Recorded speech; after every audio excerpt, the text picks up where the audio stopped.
আসসালামু আলাইকুম রহমতুল্লাহি বারাকাতুহু। আজকে একটা নতুন ভিডিও নিয়ে আসলাম আপনাদের সামনে। এটা হচ্ছে কবুতর চত্বর। আর এখানে যা দেখতেছেন এটা একটা বাস স্ট্যান্ড। এখান থেকে লোকাল বাসগুলো ছাড়ে।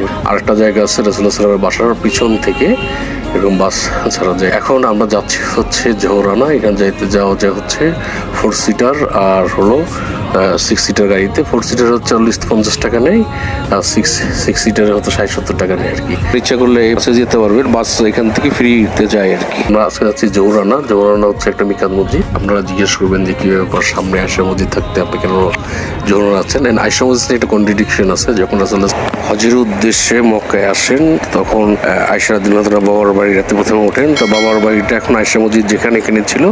তো এখন ওখানে আসার পরে ওনার হাইস হয়ে যায় বা শরীর খারাপ হয়ে যায়। তখন রাসূলুল্লাহ সাল্লাল্লাহু আলাইহি ওয়াসাল্লাম জিজ্ঞেস করলেন যে আমি কি করবো। রাসূলুল্লাহ সাল্লাল্লাহু আলাইহি ওয়াসাল্লাম বললেন যে তুমি একটা কাজ করো, তুমি ওনার নিয়তটা ছেড়ে তুমি হজের নিয়ত করো। এইভাবে একটা কন্ট্রাডিকশন আছে, এই জন্য আমরা ওইদিকে গেলাম না। আমরা চলে আসলাম হচ্ছে জোহরানা। জোহরানা মসজিদের ভিতরের অংশ দেখছেন। এই যে এখানে হাজী সাহেবরা নামাজ পড়তেছেন। আমার ভিডিওটা যদি ভালো লাগে তাহলে লাইক কমেন্ট শেয়ার করে দিন, যাতে অন্যরাও জানতে পারে, দেখতে পারে। আসসালামু আলাইকুম ওয়া রাহমাতুল্লাহি ওয়া বারাকাতুহু।